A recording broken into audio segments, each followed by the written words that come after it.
Depuis le début de l'année 2024, l'économie chinoise a dû faire face à des défis extérieurs majeurs.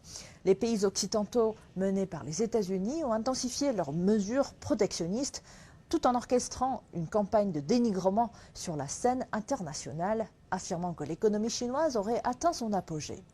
Ces attaques, qui incluent des tarifs douaniers, des enquêtes ciblées et des restrictions commerciales, visent à freiner la montée en puissance des industries stratégiques chinoises, notamment les nouvelles énergies et les technologies de pointe. De plus, la montée du protectionnisme, l'instrumentalisation du commerce comme arme géopolitique et les frictions commerciales croissantes avec certains pays illustrent un climat international complexe.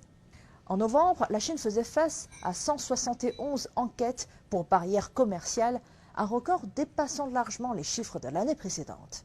Cependant, au milieu de ces pressions, l'économie chinoise a répondu à des chiffres impressionnants.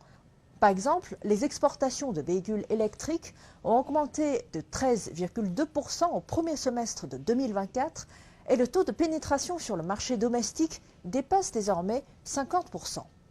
De même, malgré des restrictions occidentales, les exportations de semi-conducteurs chinois ont atteint 1000 milliards de yuan en novembre, témoignant de la résilience et de la compétitivité des industries technologiques.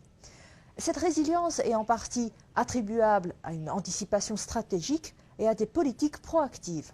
L'adoption de la politique des 2 renforcements en avril, visant à sécuriser les chaînes d'approvisionnement dans les secteurs critiques, a permis de soutenir les industries stratégiques face aux pressions extérieures.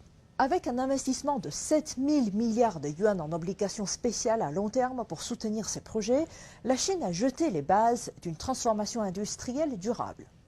L'impact de ces mesures dépasse le cadre économique immédiat.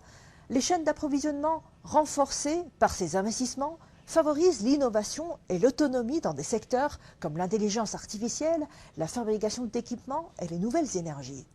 Par exemple, les industries de l'équipement, qui contribuent à 42,7% de la croissance industrielle, jouent un rôle clé dans la modernisation des secteurs comme l'aéronautique, la navigation maritime et l'électronique.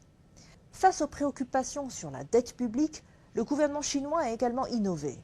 En restructurant les dettes locales à travers des obligations à faible taux d'intérêt et à long terme, il a permis aux autorités locales de concentrer leurs ressources sur des projets stratégiques tels que l'infrastructure et la modernisation urbaine. Cette approche transforme la perception de la dette en un outil pour stimuler la croissance plutôt qu'un simple facteur de risque. De plus, la politique de nouvelle urbanisation vise à résoudre les disparités structurelles en matière d'accès aux services publics, avec un taux d'urbanisation de 66% basé sur la population résidente, mais seulement de 48,3% selon la population enregistrée. Les réformes récentes visent à offrir les services publics en fonction du lieu de résidence, indépendamment du statut d'enregistrement.